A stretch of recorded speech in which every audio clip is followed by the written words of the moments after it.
Monday evening. I have today a very interesting guest join me today in the studio. I've got to set up a mic for her because it's about a mile away from where it needs to be. Right, so there you go. Hello, Zed. Good evening. Good evening.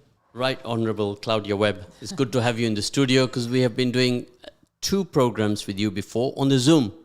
Mm-hmm. And it's not the same, is it? And here I am live in your studio. It's not the same. The body language is not there. The facial expressions are not there.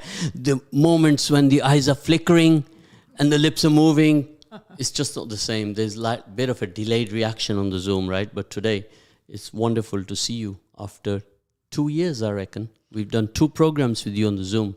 It's almost 2 years, but of course I got elected in December 2019, and I think you captured me just before that, and you've captured me again. That's right, and here I am today, very delighted to speak to you and your audience. Our audience are now scattered worldwide because now with the internet, everybody's got access to listening to any station in the world. The power of the internet, and who would have thought it, that everybody needs broadband. And of course, that was a manifesto commitment that I fought on.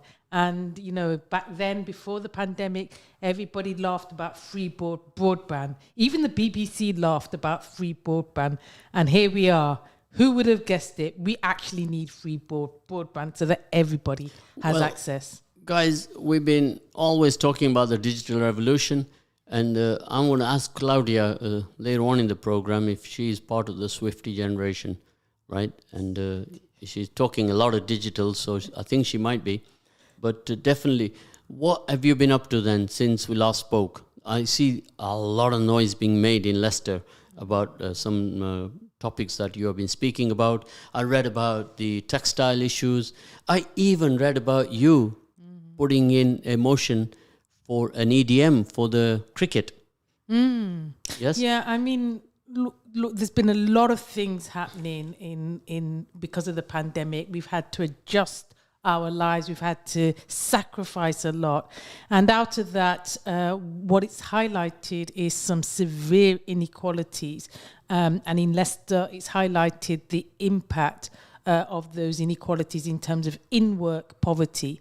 When you've got so many people in Leicester, in my constituency, working, yet they are poor and not really surviving because of the poverty. And what it should have shone light on is the fact that there's been this level of wage exploitation in Leicester's garment industry, sadly, where too many workers were earning way below the minimum wage and still do, despite all of that focus and all of that media focus, despite 10 years of looking at this issue, despite the cameras coming to the city, because of the wrong solutions, we've continued to have the problem where, sadly, the brands that essentially whose garments are being made by the workers are gaining exponential profits while the workers themselves are not being paid even anything close to the minimum wage. It's a scandal that has been ongoing, and too many workers now are suffering. And even with the focus, the bosses, the corporate firms, the owners of those firms, the factories, have found a way to avoid detection by ensuring that on that payslip, the minimum wage is shown, but to the worker, they're still getting way below. Why? Because they're required to give back in cash some of that income that they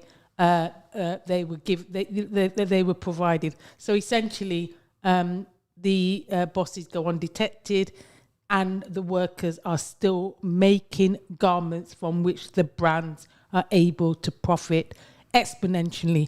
And that's why I say, the reason why we have billionaires exist because of the exploitation of workers, the working class, essentially. And we know that's true because we can see it here in Leicester. Of course, who has got the data for this? All these things you have talked about, we've read about them a lot. There have been some Channel 4 investigations where they have gone into factories and they have seen live demonstration of that. But on the other side of the coin, we've also come across cases where some of the workers, they take the less money and then they're also taking the money on universal credit and every single benefit that they can get hold of. Yeah, well, I haven't seen that in the cases that have come forward to me. One of the reasons why the exploitation is allowed to go on is because no worker has wanted to come forward on the record, give their name and say this is what's happening to them. And the cases of worker exploitation are horrific. There is no chance for workers to even have time to go and claim benefit. I'm talking about workers that are working 12-hour days, 7 days a week. They're working 6 p.m. In the evening. So they're signing on right now to work and then they're finishing work at 6 in the morning. 12-hour shift, 7 days a week, and they're not even getting a wage that is commensurate with that exploitation. Okay, now let's go back. Let's go back in history here, right, in this city. Let's take it back to the 70s, yeah? Mm-hmm. That's many decades ago, almost 5 decades ago, right? The 70s. And the textile industry has been on an exponential growth period during that time, hasn't it?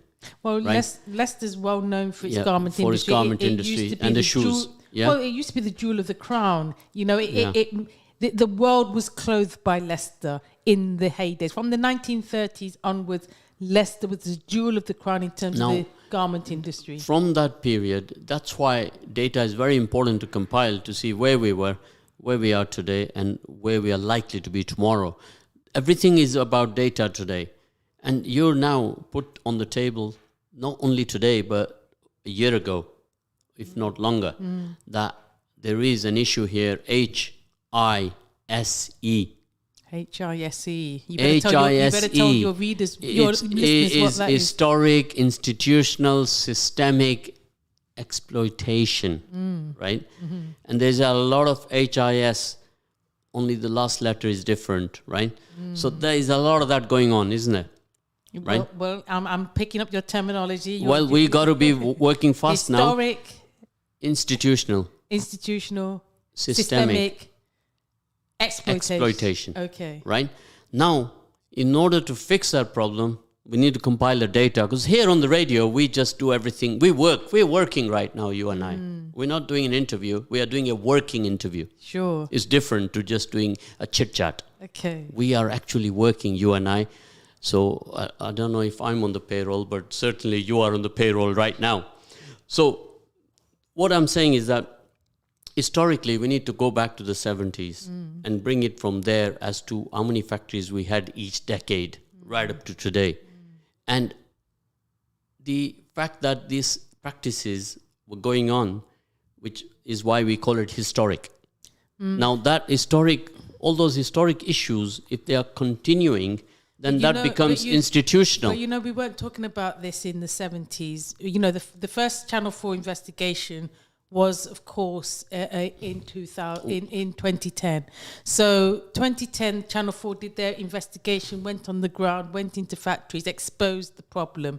Then, and there was continuous exposures over a period of time. Is this a problem for the national government or local government? Who's responsible? In the 70s, of course, we had a manufacturing base here in Leicester as to the rest of the country. So we had a manufacturing base, we had a set of industries really. And the garment industry at that time wasn't making clothes for fast fashion, they were making clothes to last. So I know this because, my mother was a garment worker, her skill set was as a machinist. She was expert at sewing, and she was a home worker in Leicester. So I grew up with the notion of the garment industry, and then it was very clear we were making. My mother was making clothes to last for reputable brands at the time within factories that were unionized. What we're seeing today in terms of Leicester's garment industry is the effect of the deindustrialization that was started by Thatcher and is with us today in terms of the lack of movement from this Conservative Party. It's happened under their watch, and they haven't addressed the problem. Since 2010, when it was at first exposed, they haven't addressed the problem. They've run down these factories so that fast fashion is the model that people are driving workers to slavery over. And actually, in terms of protection, the unions have been, effectively driven out of our factories because of what's happening here decimation of the manufacturing is base. This problem that we know about, and we're all responsible for it. We can't only blame the government. All of us who live in those areas, if they know about it, it's just one of many other things that need addressing. No, this is right. The exploitation of workers. I want to put it in its historical context, because the exploitation of workers in garment industries is a global problem. We are wearing clothes where the concept of fast fashion has taken hold. Let us focus on the area where all the factories are. Right. So in Leicester, we have Leicester South, Leicester East, Leicester Northwest. And these are the three predominant areas where the majority are in Leicester East, in my constituency, without a doubt. I see that's why your passion for this is running high, and you want this solving. But we can only solve this effectively with all the correct data on the table, right? If we have the data on the table, we can address it with the data. Well, we have to acknowledge what the data is. And if we're not willing to hear that we've had a growth of something called fast fashion, that is driving the agenda in terms of why clothes need to be turned around in quick style, and why workers are getting poverty wages, and why actually the garments that are being produced are no longer of the same levels of quality, in my view. And I think the brands will probably disagree with me, but I don't believe that the garments that we are getting today through this fast fashion industry is of the same quality as in the 70s and 60s and 80s. The quality is a different matter. Let's now stick to the point of the abuse of the workers and so on. So I would say that data is required, has to be compiled. If one Channel 4 interview took place in 2010 and today is 2021 and we are still talking about the same issue, then that means it was not nipped in the bud then, right? The reality is that we've got significant amount of data over at least 10, 11 years. Whether it's been acted on, there's been 3 parliamentary inquiries, 3 sets of recommendations. None of those recommendations has the government taken on board and implemented. Well, we have a situation where actually the reality is that the kind of worker exploitation that is going on means that workers themselves have no representation. There's not a single garment factory in Leicester that recognises a trade union. What workplace can protect workers if there's no trade union recognition? Here's a question for you that's come on my little digital screen here, because data is hot now. A question here for you is that, can you please ask Right Honourable Claudia Webbe, I've trained them to say it like that. Yeah. You just call me the Honourable. Honourable Claudia Webbe, if she's familiar with antibiotics. It's a trick question. Please ask me some more questions, because that's not enough. Antibiotics. I'm getting a toothache already. So let's wait for that answer to come back, right? Yeah, sure.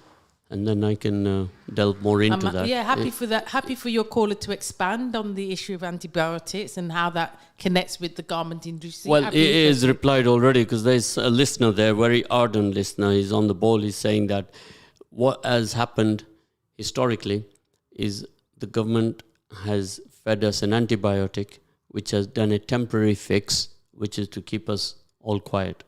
And the problem is not gone. The toothache is back. I don't think the toothache is here still. I don't think the government needs a root canal, I think. I don't think the government has actually presented any solution. What happened when it was highlighted during the pandemic, the response by the government was to send immigration enforcement vans into my constituency. You know, I was getting reports after reports, and I was seeing them for myself, immigration vans going into streets in my constituency as though that was the problem. It is another interesting... It has nothing to do with that. It has nothing to do with the so-called illegal immigration. And of course, it was the wrong approach. And what they've done now is that they've tried to coordinate all of the regulatory agencies together to try to do greater levels of inspection. But do you know that since they set up their new regulatory body, they call it the GLAA, there's not been one prosecution of a garment factory. Not one prosecution in this time since they've set up this new regulatory body, gone in, done inspections, whether that be health and safety inspections or wage exploitation inspections. Not one prosecution since they set up that body. I think that is an actual failure of the government's approach. And what they should have done was actually invest more in HMRC, Her Majesty's Revenue and Customs, which is meant to enforce the minimum wage. And by the way, we haven't even talked about the minimum wage that came in 1997. So when you go back to the 70s, there was no minimum wage regulation. But in 1997, the minimum wage came into force. And since 1997, what we've seen is there's been a failure of the manufacturers, the factories, to give them their shorthand term, a failure to implement the minimum wage. And then there's been a failure since at least a decade of the HMRC to be properly resourced to be able to enforce the payment of the minimum wage. So the GLAA and those regulatory bodies, whether that's the Health and Safety Executive, need to be resourced, invested in, so that they can go into and do greater inspections, so that when a worker comes to me and says that they have to go to work at 6 p.m. in the evening and that they do a 12-hour shift and they don't leave work till 6 in the morning, and their only complaint to me is not the fact that they're being paid poverty wage, is that they're cold. So they are cold overnight. In your constituency, how many people are there in your constituency in Leicester East, for example? How many total? Well, the total population is around 80, 90,000. Okay, so let's say 80 to 90, yeah? Now, from that, would you say is a good 10,000 of them that are working in the garment industry? Well, the estimates across Leicester is that there are about 10,000 people working in the garment industry. A report by Leicester City Council said that there were about 1,500 factories altogether. They don't know the true figure, but that's what their estimate is. Boohoo recently did an audit of all of its supply chain. Boohoo said recently, after its own investigation, after the exposure, after the problems that Boohoo had, which actually did nothing to their profit margin, by the way. But after all of that, they say that they now, their supply list consists of something like 58 suppliers. So people are asking what happened to the hundreds and thousands of suppliers that they had, because they had the majority share of suppliers. Now that means that something has either gone drastically wrong in that the number of manufacturers that are in Leicester, the garment factory, is either been significantly curtailed. That means that many of the subcontractors have now diminished. So previously what was happening was there were main contractors and then they subcontracted the work out to a subcontractor. So all that practice has stopped and you have ended up with 58.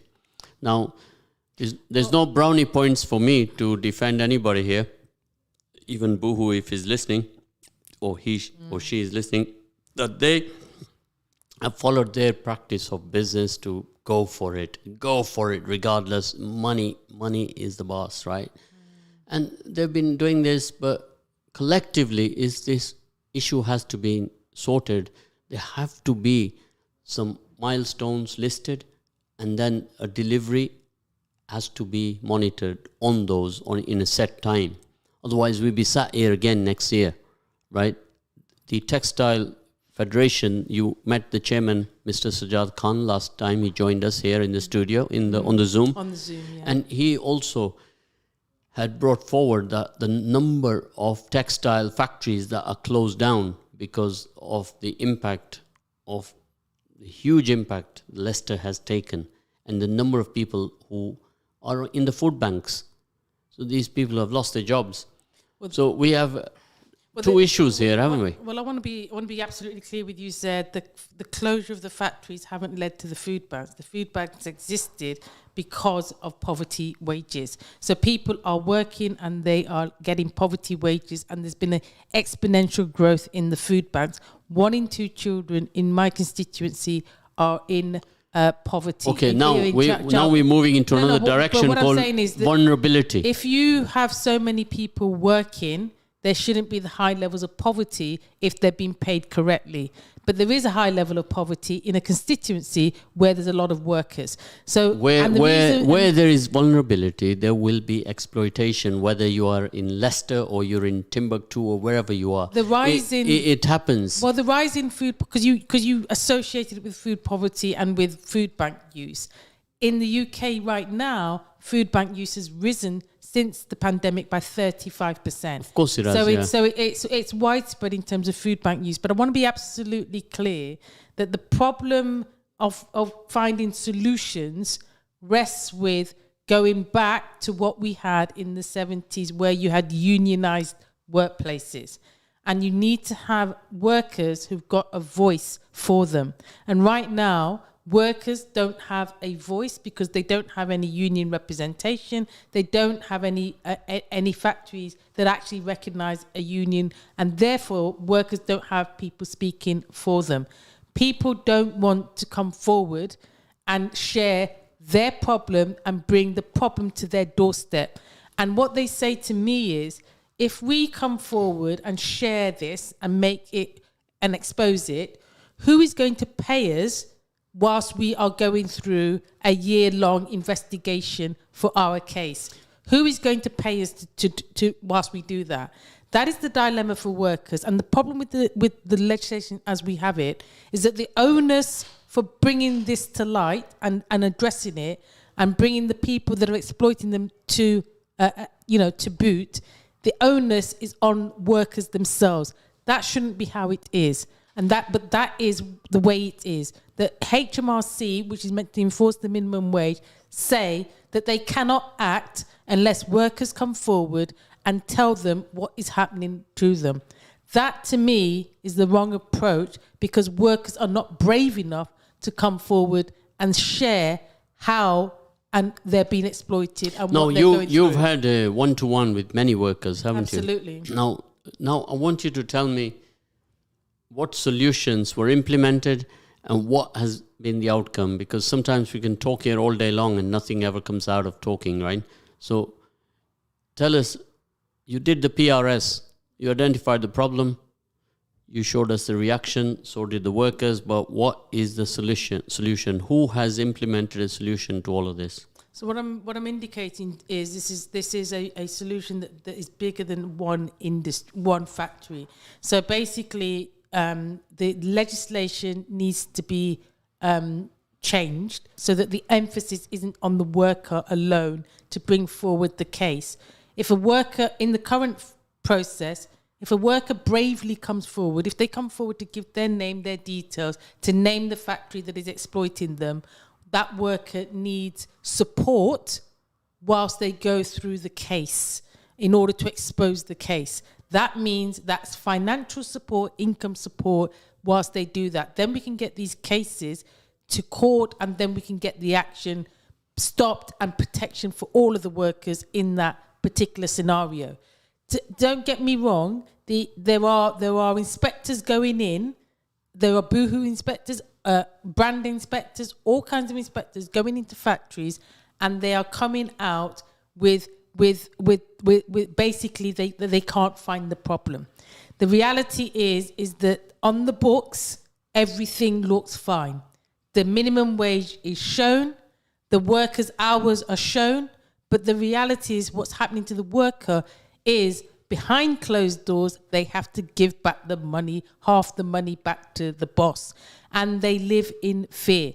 So the worker needs protection and support. Secondly, Every Look, factory. the thing is, every factory. I'll finish this on. Every factory needs to recognise a union, and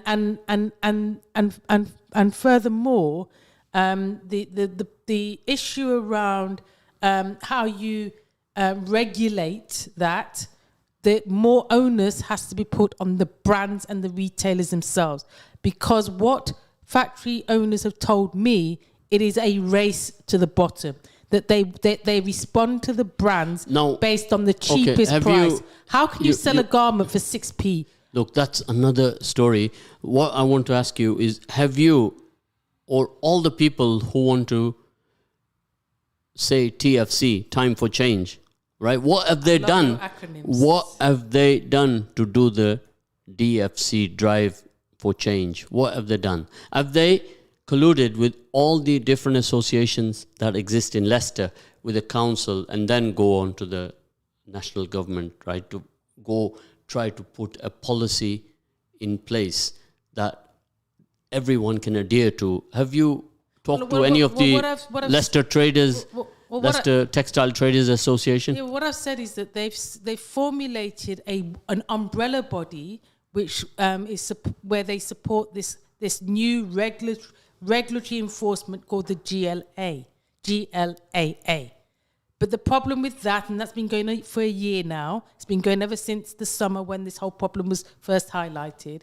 The problem with that, and this regulatory body consists of, the umbrella textile organisations, it consists of the HSE, Health and Safety Executive, it consists of even modern day slavery regulators, it consists of HMRC that regulates the minimum wage. It consists of the fire brigade, and it consists of the police, and it consists of the local authority. And they've been clubbing together, and they've been going out and doing these inspections. But not a single prosecution has arisen from this approach. So what you're saying, they were all Mickey Mouse inspections? Therefore, they couldn't find the problem. And furthermore, where they have the evidence, I'm told on CCTV, we've seen it. Since 2017, they had evidence of at least a few factory bosses on CCTV where they have done this trickery of presenting the books clean and then behind closed doors taking money from workers. Even with that evidence, it hasn't led to any prosecution. What I'm doing now, I'm working with the unions, and we're going to try and basically work to build the support with the workers. Our allocated time for that issue on textiles is run over, so I shall get my wrist slapped on this, right? Because we are here very digital, everything has to work clockwork. So now what you should do is you should encourage listeners to come forward and talk to you. Right, guys, listen, you're not sending enough texts in right now. You need to talk to us and tell us more about some of the experiences that you have had in the industry. So I know a lot of the listeners here are in the textile industry. So send us a text on 07748 855 055. Don't be sending them all tomorrow, because Claudia will not be here tomorrow. And I won't be able to forward all your texts to her tomorrow. She has too much on her plate already. Now, another very hot issue going on is the red list. Now, there are thousands of people stuck over there in Sri Lanka, Bangladesh, and in Pakistan. And they're asking a question. So on behalf of all of these people, some of them have contacted me and even sent me a copy emails that they had sent to you as to how can they get back. They're stuck there for weeks, months, and their family of 4, 5, they can't afford to pay £2,000, and they've had their vaccinations over there, and they can't come into England. They're stuck over there. So what do we do about that? These arbitrary lists. Are you listening, BJ? BJ, this one's for you. calling Boris. I don't think he's listening.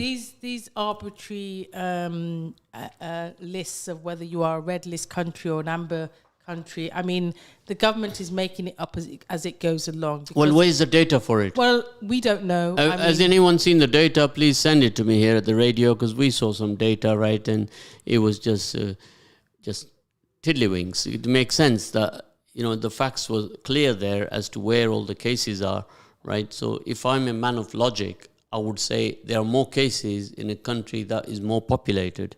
Yes? The chances are that the number of people infected there is going to be more than a country that is not so much populated. Well, if you've noticed in the UK, I don't think the Prime Minister or the government is even concerned about people travelling around with the virus anymore. We are exercising the government is exercising herd immunity. It's been implemented. Whether we like it or not, we're all free to be infected. Yeah, and to move around freely. What's happening with the countries, when you compare India to, say, Bangladesh, or India to Pakistan and so on, you see a difference of treatment based on trade relations. So what you're saying is that it's a financial incentive. The decision is based on some element of cronyism, favoritism, financial issue, right? I can't think of any other reason why India is not on the red list, yet Pakistan... So there is 650 MPs. Why have they not made a noise about this? I keep seeing copies of letters going in from sporadic MPs up and down the country, writing in to the ministers, and 2 or 3 weeks later, people are sat there on the other side of the world screaming, scratching their heads. There is an all-party parliamentary group on Pakistan, for example, and the chair has written on behalf of that all-party parliamentary group to raise this issue about the difference of treatment, for example, with Pakistan vis-a-vis India. This isn't about, obviously, none of this is about an attack on the people. This is about... Yeah, but you would see how it affects us here. We are a 40 diversity city, Leicester, as are many of the cities in England. Now, what you succeed in doing is you create animosity between one community and another. People, they sit back and they take it, they're having a go at us. Then what you do, you succeed in creating more division. But of course, you would need to ask a government minister, a Conservative minister, why they do this. And you've given me an idea. A name comes to mind, Daniel Crew. Well, from your Leicester East area. Know who that is. He's the new Conservative councillor selected in Hamilton. This is not a council issue. It'll be a good practice for him to learn. He's got to do something when he's in the cabinet. Sure, but one thing that local councillors don't deal with is foreign affairs. The issue is about immigration, foreign affairs. There are there are MPs in Leicestershire who have ministerial responsibility, who you could well ask. Well, you're already on the case, aren't you? Because some people have written to you many people from your area. Many people are on the case. Obviously, it's a case-by-case scenario. I mean, I've had situations where people have needed to get back to Leicester very quickly, Leicester East very quickly, because they have a relative that is in a life or death situation. There were exemptions for people in life or death situation. There are many people who are regularly receiving medicines which they can't do because they're not in the country. So for 3 or 4 months, they're stranded in these countries. If they are in a life or death situation, there are exemptions. Look, anybody who's on regular medication and he doesn't take his medication because they're not available to him like they were in England, and then you're actually putting him at risk. So what? No, right? I'm not. What I'm really trying to say to you. Now imagine he's lying on his bed and he's on his deathbed and he's saying, "Oh, Claudia, I'm now nearly dead. Can you do something for me?" Or BJ, and it doesn't work like that. We need to get these people back. It's simple. Bring them back, put them into their homes in isolation, and put them out of a miserable existence. They're 3 months, 4 months. They've been sat there, 6 months even. So I do want to just make sure that we aren't portraying misinformation here. it's very clear exemptions for people on life or death scenarios. So people can apply and say that they are in a life or death situation and they can be exempted from any conditions and they can get back to the UK if that is the case. So it's not the case that it's a blanket rule for everybody. I want to be absolutely clear. Well, we'll get back to that. some of these guys who have sent in a lot of emails, which they've also copied to you, and they should... probably have a go at that, what you're saying. Anything is worth a try. When anybody's in that desperate need, they'll try anything. Yeah, but it's... we are a few weeks old now on this issue because, as you can see, the government has opened up the country and basically anybody who's vaccinated can be here. So we've the information moves very quickly. We are now in a scenario where the country's opened up. This is a hot topic because I see my text messages are coming. Is that the issue is also the vaccination, because in a country like Pakistan, the vaccine that they use is a Chinese one called Sinovac. And one chap has written that this country does not accept that vaccine. So what's all that about? I can't comment on that. There isn't. Well, neither can I. This isn't what I've understood. Yeah. I mean, at the end of the day, it is better that everybody is vaccinated. The issue that you have is that the UK has gone full steam ahead to ensure that everybody is vaccinated, right down now to 16-year-olds, is what they're trying to open. So now, let me finish this sentence. So right down to 16-year-olds in terms of opening up the vaccination. What you've got, however, is vaccine nationalism. You've got the UK going after and hoarding vaccines. Meanwhile, 1% of Africa is vaccinated. 1% of Africa is vaccinated. That's inequality, and that's almost vaccine apartheid. And the government is not allowing the basic tools of making the vaccine. They're not allowing that to be shared across poorer nations. And if every country was able to have the vaccine, then we'll be in a better position. Okay. We can't live in a vacuum in the UK. We need vaccine equity. Right. Well, the lights are flashing again on my phone. A lot of text coming in, which we'll discuss afterwards. Right now, another topic here. We're moving on to sports, our favorite subject, sports. Without sports, we can't do nutrition, health, and well-being, can we? Well, Zed, you're the expert on sports. Now, here we are. We have a common friend called Peter Herbert. You familiar with Peter Herbert? I am. The barrister Peter Herbert. The barrister Peter Herbert. Now, Peter is well-travelled gentleman. I think his origin is somewhere in the... I'm not too sure if it's West Africa or West Indies. I'm not too sure. I need to... It's West Africa. West Africa is from, yeah? And he's got that distinctive patois accent he has, Peter. No, he hasn't. Yes, he's got a bit of patois in him. He must have picked it up while he was a barrister in London. But Peter's a very interesting character because he's at the moment he's working in Kenya and he's in England at the moment. And he shared with us yesterday his experience just going over to France and the number of documents that he needed. And when he got onto the ship eventually, there was hardly anybody there crossing over on the ferry. It was empty. So Peter will be back here next week and he's going to take part here in a charity cricket match, which is with Dr. Bernardo's charity. And he's a very keen sportsman and played cricket himself.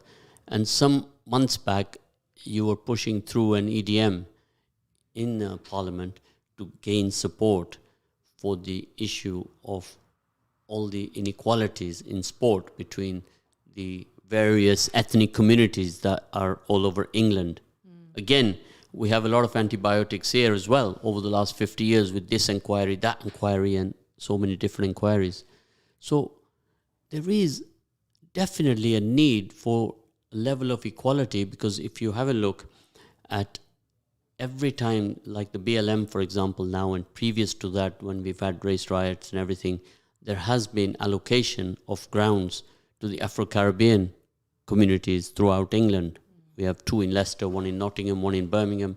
In London, we have 2 and 1 we have in Leeds. But isn't that now out of date to say this ground is for this particular community when we have 40 diversities living in the city? These grounds are in the heart of the city. So today we are living in a modern age where every inch of green grass in a city where space is crucial in short supply has to be used by everyone in that community, not only one community, and the gates are locked for 9 months a year. That model is out of date. I'm not aware of that kind of exclusive use of grounds, whether that's cricket grounds or football grounds and so on. I think you're right in that we live in diverse areas and a diverse city. I think the issue is, however, that when it comes to the issue of exclusion and sport, what we are talking about is effectively certain sports at certain levels excluding the representation of African, Caribbean, Asian faces and other racialized minorities, and that is at board level, that is at the decision making level, and that is at certain elite sports. Let's say for a long time there were no black faces in the England football team, there wasn't certainly any black faces that reflected